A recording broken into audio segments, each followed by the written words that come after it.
নমস্কার, তাপসী রান্নাঘরে সকলকে স্বাগত। শুরু করছি নতুন একটা দিনে নতুন একটা ভিডিও। আজ আমি করে নেব পটলের অসাধারণ একটা নিরামিষ রেসিপি। 1 চামচ তিল বাটা দিয়েই করে নেব এই রেসিপিটি। নিরামিষ দিনে একটু সাদা তিল বাটা দিয়ে একবার এই রেসিপিটি করে দেখুন। যে পটল খেতে পছন্দ করে না সেও খেয়ে নেবে হামেশে। তাহলে চলুন আমি রেসিপিটি কিভাবে করছি আমার সঙ্গে থাকুন আর দেখতে থাকুন। দেখুন, এখানে পটল আমি নিয়ে নিয়েছি। এখানে পরিমাণে 500 গ্রাম পটল আছে। পটলগুলো আমি একটা ছুরি দিয়ে এরকম করে প্রথমে চেঁচে নিচ্ছি। এই পটলগুলো কিন্তু ছোলার দরকার হয় না। আজকে আমি যে রেসিপিটা করব এই রেসিপিটা খেতে কিন্তু ভীষণই ভালো হয়। নিরামিষ দিনে এরকম রেসিপি থাকলে খাওয়াতে কোনো অসুবিধা হবে না। যারা পটল খেতে পছন্দ করে না তারাও হামেশাই খেয়ে নেবে, মুখে একটা কথাও বলবে না। আর খেয়ে তাদের ভীষণ ভালোও লাগবে আর পছন্দও হবে। দেখবেন দ্বিতীয় দিনও বলবে যে নিরামিষ দিনে পটলের ওই রেসিপিটাই তৈরি করো। দেখুন, তার জন্য কিন্তু আমি পটলগুলো এরকম করে চেঁচে নিচ্ছি। চেঁচে নিয়ে এবার পটলের এই যে যে দুই মাথার দিকে বোটার দিকগুলো, এগুলো এরকম সামান্য পরিমাণ আমি কেটে নিচ্ছি। এটা কাটার জন্য কোনো অসুবিধা নেই। এবার এই পটলগুলো আমি প্রথমে জলে দিয়ে দিচ্ছি। এরকম প্রথমে উপর থেকে এভাবে পটলের যে অংশটা আছে মোটা মতো, এই যে এইটা আমি এরকম ভাবে কিন্তু চেজে নেব। প্রত্যেকটা পটলই আমি এই একইভাবে কেটে নিয়ে প্রথমে জলের মধ্যে দিয়ে দেব।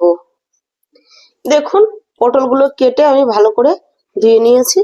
এবার পটলের এই পেটগুলো আমি চিড়ে নেব। এই দেখুন, এরকম করে ধরে এ মাথা থেকে এ মাথা এবার চিড়ে নিয়ে এই চামচের পিছন দিয়ে পটলের ভিতরের দানাগুলো আমি বের করে নেব। এরকম করে এই দেখুন, এই পেটটা কিন্তু এরকম ভাবেই চিরতে হবে। আর এরকম চামচের এই যে পিছন দিক দিয়ে ডাটিটা দিয়ে আমি দানাগুলো বের করে নিচ্ছি।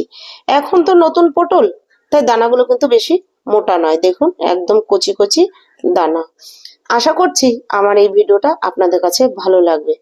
ভিডিওটা যদি ভালো লাগে একটা লাইক আর কমেন্ট করবেন, আর চ্যানেলটি সাবস্ক্রাইব করে আমার পাশে থাকবেন। পাশে থাকা বেল আইকনটি প্রেস করে নোটিফিকেশনটি অন রাখবেন।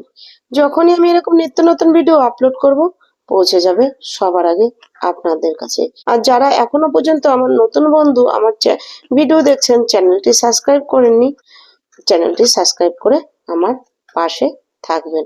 দেখুন, আমি পুরো দানার আর শ্বাসটা কিন্তু বের করে নিয়েছি।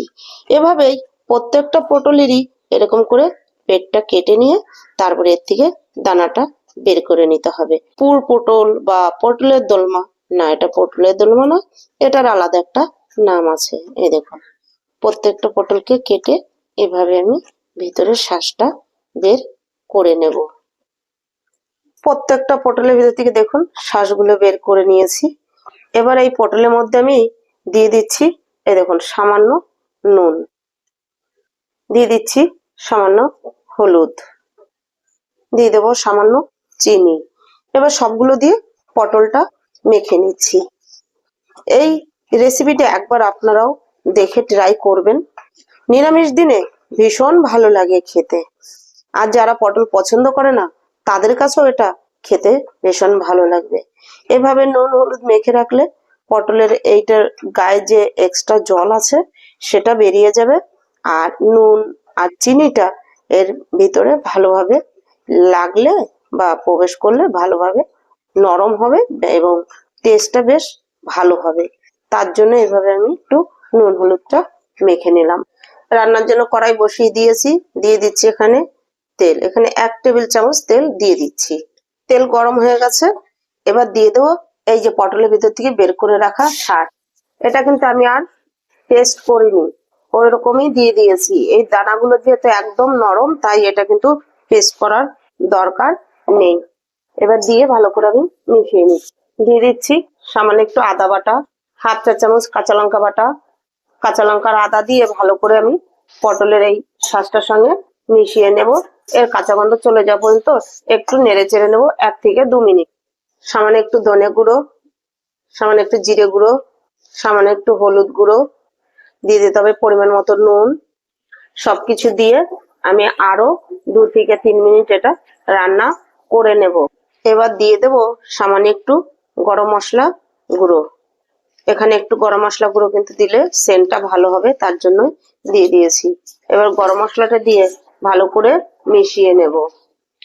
দেখুন এটা আমার পুরো রেডি। এবার আমি একটা প্লেটে নামিয়ে নেব। এবার এই পটলগুলোর মধ্যে এরকম দুই মাথায় চাপ দিলে দেখুন ফাঁকা হয়ে যাচ্ছে।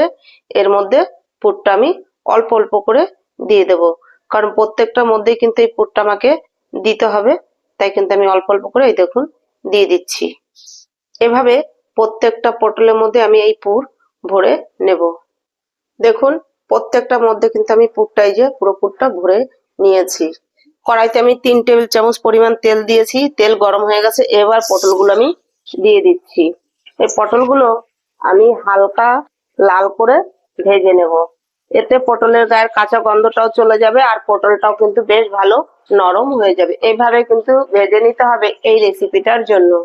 দেখুন পটল কিন্তু আমার হালকা লাল করে ভাজা হয়ে গেছে। এবার এরকম করে ধরে তেল ঝরিয়ে ঝরিয়ে তুলে নেবো। দেখুন ঠিক এরকম করে আমি ভেজেছি। এবার একটা প্লেটে আমি তুলে নিই। বাকি পটলগুলো ঠিক আমি এরকম লাল করে ভেজে নেব। এই তেলের মধ্যে ফোড়ন দিয়ে দিচ্ছি একটা তেজপাতা আমি 2 টুকরো করে দিয়েছি, 2টো শুকনো লঙ্কা, আর এখানে আছে 2 টুকরো দারচিনি, 3টে এলাচ আর 4-5টা লং। এবার এই ফোড়নটা আমি কয়েক সেকেন্ড নেড়ে নিচ্ছি। এবার এর মধ্যে দিয়ে দিচ্ছি 1 চা চামচ আদা বাটা। এখানে আছে 4টে কাঁচা লঙ্কা বাটা দিয়ে দিচ্ছি। আদা কাঁচা লঙ্কা বাটা দিয়ে 1 মিনিট নেড়ে চেড়ে নিয়েছি। এর মধ্যে দিয়ে দিচ্ছি সামান্য একটু জল, দিয়ে দিচ্ছি 1 চা চামচ জিরে গুঁড়ো, 1 চা চামচ ধনে গুঁড়ো, পরিমাণ মতো নুন, পরিমাণ মতো হলুদ, 1 চামচ কাশ্মীরি লঙ্কার গুঁড়ো। এবার সব মশলাগুলো দিয়ে আমি ভালো করে কষে নেব তেল ছেড়ে আসা পর্যন্ত। দেখুন মশলা আমি ভালো করে কষে নিয়েছি, তেল ছেড়ে এসে। এবার এখানে আমি দিয়ে দিচ্ছি ছোট 2 টেবিল চামচ কাঁচা সাদা তিল, সেদিন সাদা তিল বাটা। এরকম সাদা তিল বাটা দিয়ে এভাবে পটল করে দেখবেন, খেতে কিন্তু ভীষণ ভালো লাগে। আর এখানে আছে 4টে কাজু বেটে নিয়েছি, কাজু বাটা। এবার এই তিল বাটা আর কাজু বাটাটা দিয়ে আরো 2 থেকে 3 মিনিট আমি কষে নেব। এই একবার এই সাদা তিল বাটা দিয়ে এরকম পটলের নিরামিষ পটল খাসি বা পটলের রেসিপি করে দেখুন, খেতে ভীষণ ভালো হয়। নিরামিষ দিনে জাস্ট জমে যাবে। এই এক পটল খাসিতেই আপনাদের কিন্তু খাওয়া হয়ে যাবে। আর যে পটল পছন্দ করে না সেও কিন্তু ভীষণ ভালো খাবে এবং কিছুই বলবে না যে খাবো না, সেও হামেশায় খেয়ে নেবে। আমি এখন 2 থেকে 3 মিনিট কিন্তু ভালো করে কষে নেব। তিল বাটা আর পোস্ত বাটা দিয়ে কাজু বাটা দিয়ে দেখুন আমি কষে নিয়েছি, তেল ছেড়ে দিয়েছে। এবার এখানে আছে 3 টেবিল চামচ টক দই। টক দইটা ভালো করে ফেটিয়ে নিয়েছি। এবার টক দইটা আমি দিয়ে দিলাম। টক দইটা দিয়ে আবার ভালো করে 1 থেকে 2 মিনিট একটু কষে নিলেই হয়ে যাবে। টক দই দিয়ে বেশি সময় কষার কোনো দরকার নেই। এবার দিয়ে দিচ্ছি 1 চা চামচ চিনি। এখানে টক দই দিয়েছি, তাই টক দইয়ের টকটা ব্যালেন্স করার জন্য চিনিটা দিতে হবে। চিনিটা আপনারা আপনাদের পছন্দ মতন ব্যবহার করবেন। এই টক দইয়ের টকটা যদি খুব টক লাগে এই রেসিপিটা, তাহলে কিন্তু খেতে ভালো লাগবে না।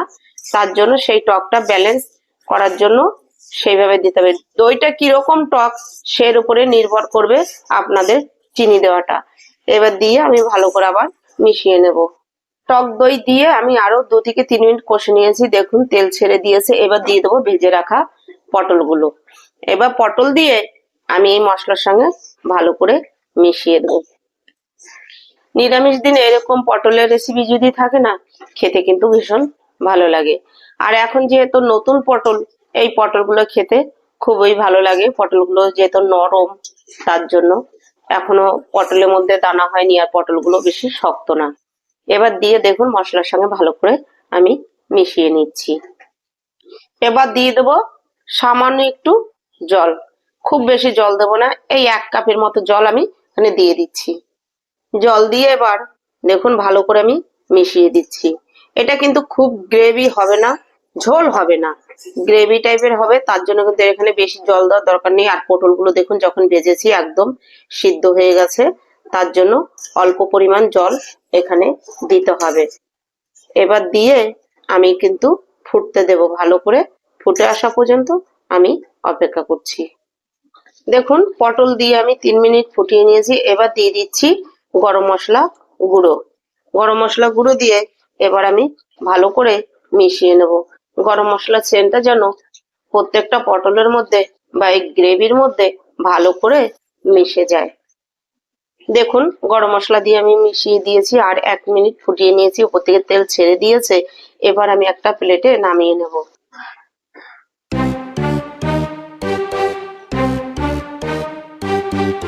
দেখুন আমি একটা প্লেটে সার্ভ করে দিয়েছি। কি সুন্দর হয়েছে দেখতে, টেস্টটাও কিন্তু ভীষণ ভালো হয়েছে। তাহলে আপনারাও একবার বাড়িতে এভাবে তিল বাটা দিয়ে একবার পটল খাসি করে দেখুন, খেতে ভীষণ ভালো হবে। আর নিরামিষ দিনে ভীষণ ভালো লাগবে, জমে যাবে। তাহলে ভিডিওটা যদি ভালো লাগে লাইক কমেন্ট সাবস্ক্রাইব করুন। সাবস্ক্রাইব করে পাশে থাকা বেল আইকনটি প্রেস করে নোটিফিকেশনটি অন রাখুন। যখনই আমি এরকম নিত্য নতুন ভিডিও আপলোড করব পৌঁছে যাবে সবার আগে আপনাদের কাছে। আজ ভিডিওটা এখানেই শেষ করছি, ফিরে আসবো নতুন একটা দিনে নতুন একটা ভিডিও নিয়ে।